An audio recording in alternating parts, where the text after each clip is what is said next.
তো বন্ধুরা দেখতেই পাচ্ছ আমি বাড়িতে আজকে homemade cheese extra cheese pizza ready করছি ব্রেড দিয়ে। তো তার জন্য আমি নিয়ে নিয়েছি ব্রাউন ব্রেড, তার জন্য লাগছে হচ্ছে চিজ, লাগবে আমি চিকেন সসেস দিয়েছি কারণ চিকেন কিউব বানানোর জন্য, ইউজ করেছি yellow bell pepper, red bell pepper, আর হচ্ছে অনিয়ন, তার সঙ্গে ইউজ করছি অরগ্যানো,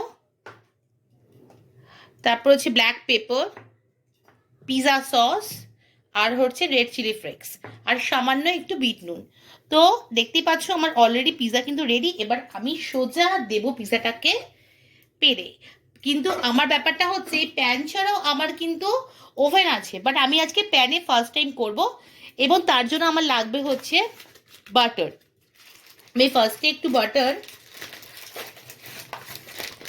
আমি কিন্তু আমার ননস্টিকের ফ্রাই প্যানটা বসিয়ে নিয়েছি, দেখবো আমি কতটা হাফ উঠছে, তারপরে দিয়ে দেবো।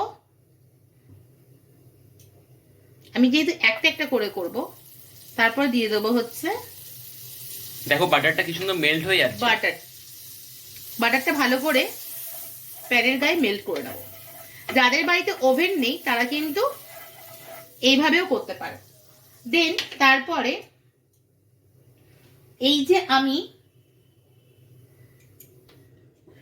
এবার গ্যাসটা সিম করে দেবো। এই যে আমি ব্রেডটা রেডি করেছিলাম, আমি ব্রেডটা কিন্তু বসিয়ে দেবো,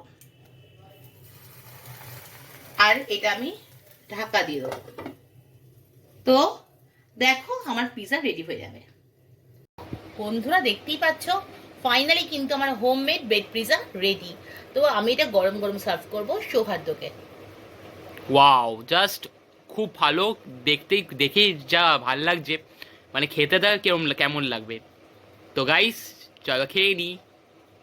ভিডিওটা যদি ভালো লাগে খেয়ে নি। তো গাইস খুবই টেস্টি হয়েছে, দেখো খেয়ে দেখি।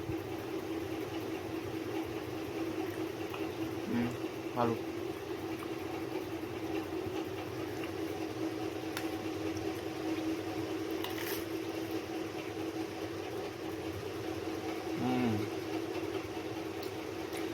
কি ভালো হয়েছে? তা দোকানে পিৎজা চাইবি না? তো গাইস ভালো লাগলে তোমরাও কিন্তু ঝটপট বাড়িতে বানিয়ে ফেলতে পারো এরকম চিজ এবং টেস্টি পিৎজা। তো সৌহার্দ্য খুশ, তো সৌহার্দ্য মামি বি খুশ। আর ভালো লাগলে আমাদের ব্লগটা দেখতে থাকো, আমাদের চ্যানেলের সঙ্গে থাকো, আর একটু কমেন্ট করে দিও। বাই।